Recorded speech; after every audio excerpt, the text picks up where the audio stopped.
yoga can be an awesome way to unwind and de-stress.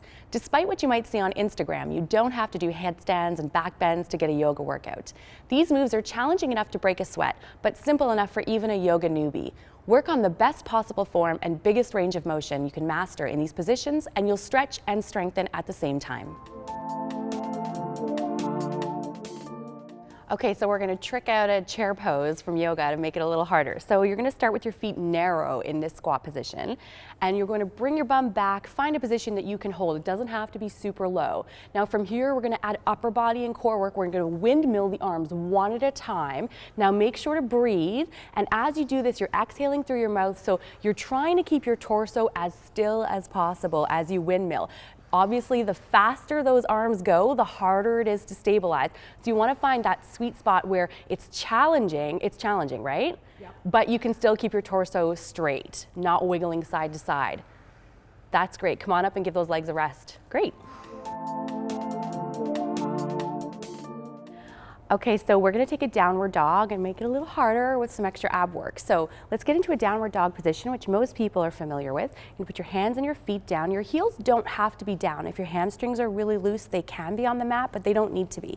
Let's press your head towards your legs. Legs are straight if they will go.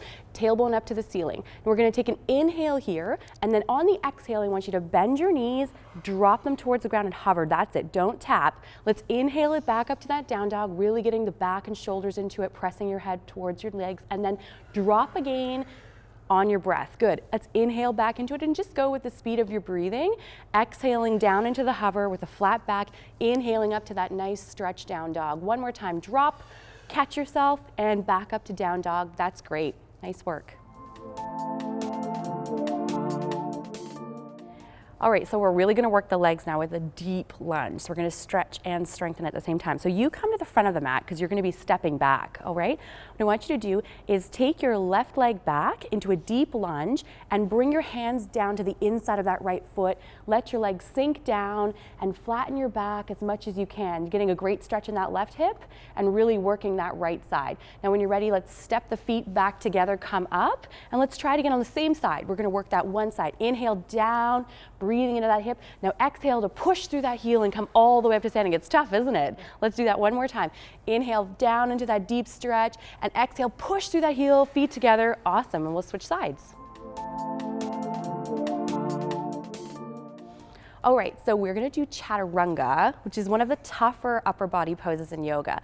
But we're going to teach you how to do it by slowing down the movement so you can build up at your own pace. So come forward into kind of a push-up position, but with the hands nice and narrow. Because as we lower in Chaturanga, what we're going to do is we're going to tuck the elbows. So let's slowly lower. I want you to go as slowly as you can, keeping your back flat. When you can't hold it, that's it. You're just going to drop down, push your bum back, and come back up to the starting position again. Let's try that again. Breathing, simply lowering with perfect form as slowly as you can. It's called an eccentric or a negative. Beautiful. Come on up. Let's try it one more time.